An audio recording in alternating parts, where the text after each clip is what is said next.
everyone, I am Sneha Mutreja and today I am here to talk about the topic Medium of Instruction Finding Balance with Multilingualism.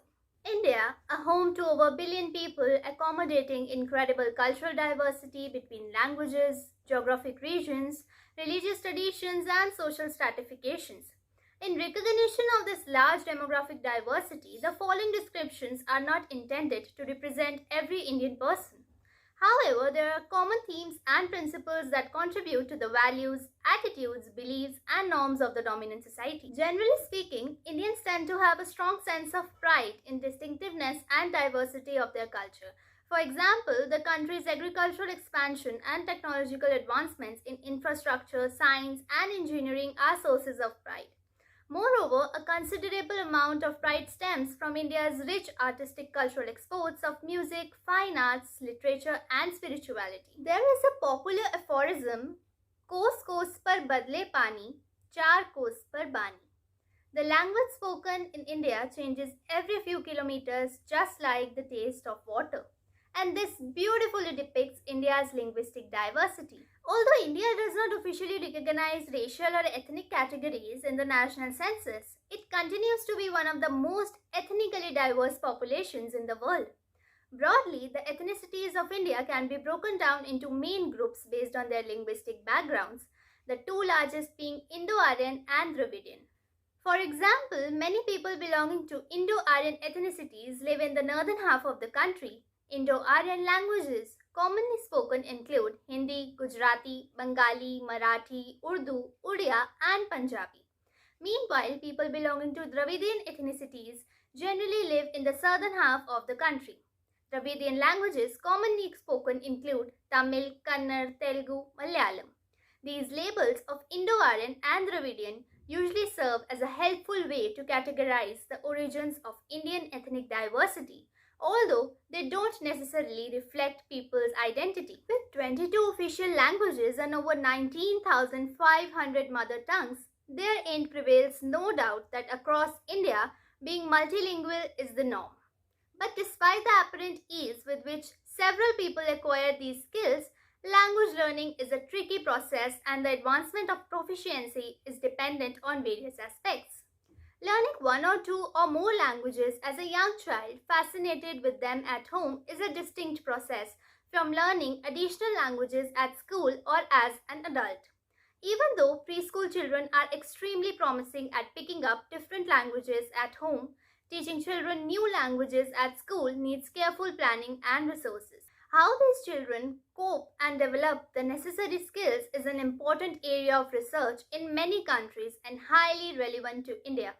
This includes an important focus on how conscious use of multilingual approaches by the teachers, particularly at a primary level, can support successful learning. This fact is recognized in the new National Education Policy, wherein a precise emphasis has been laid on the implication of multilingualism and language teaching summarized as one of its 22 fundamental principles.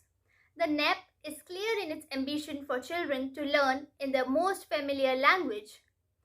NEP document published by MHRD states, wherever possible, the medium of instruction until at least grade 5, but preferably till grade 8 and beyond, will be the home language, mother tongue, local language, or the regional language. However, this is tempered by a widespread demand from parents for other languages, in particular for their children to attend English medium schools.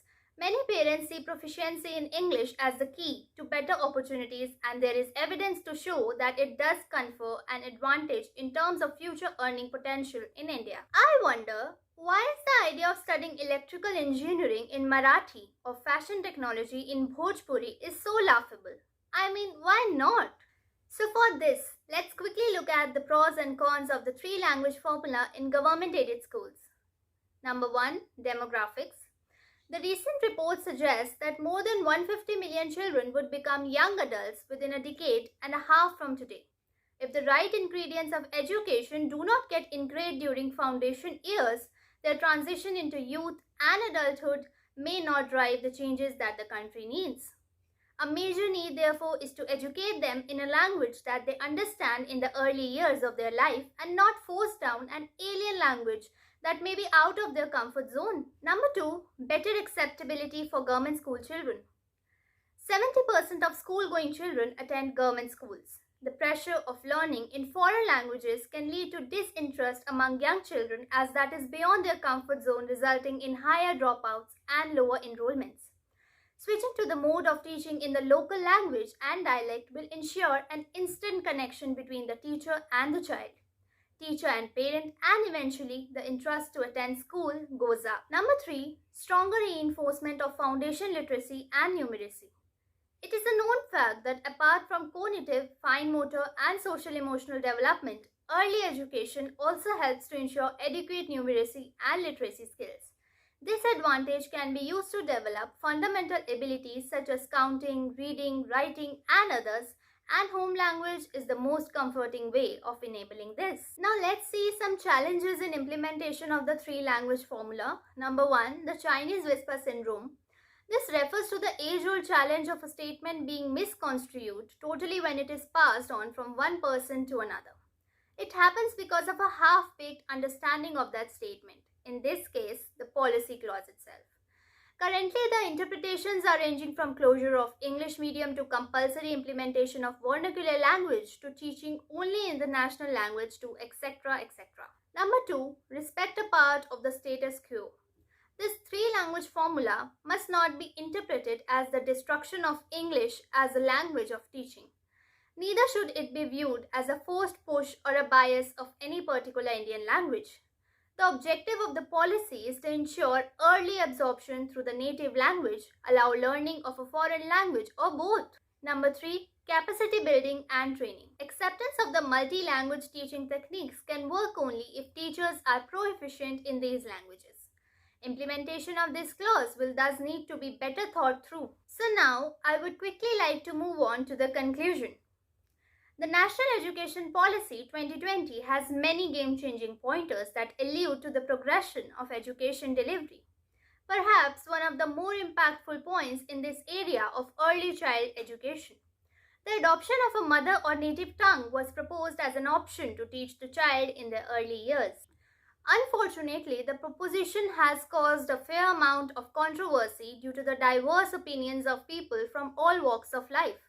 Few have understood the clause in its spirit, others have become victims of politically led debate. Most of the debates in India on the medium of instruction focus on school education, and even in that, mostly till primary level. The role of mother tongue is recognized in early childhood education by UNESCO since 1953. The draft of new education policy mentions the need for mother tongue education till class 5. However, it is completely silent on the language of instruction in higher education.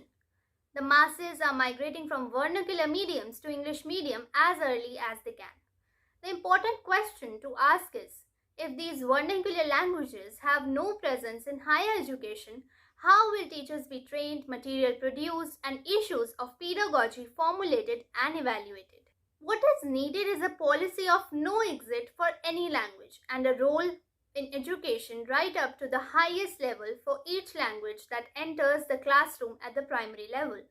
All in all, we can say that the new education policy's 3-language formula gives a ray of hope to improve our education system by removing social disparity, ensure emotional connection to the education at an early age, and eventually give equal opportunity to the children of all the states to be unified through the power of knowledge and literacy. Thank you.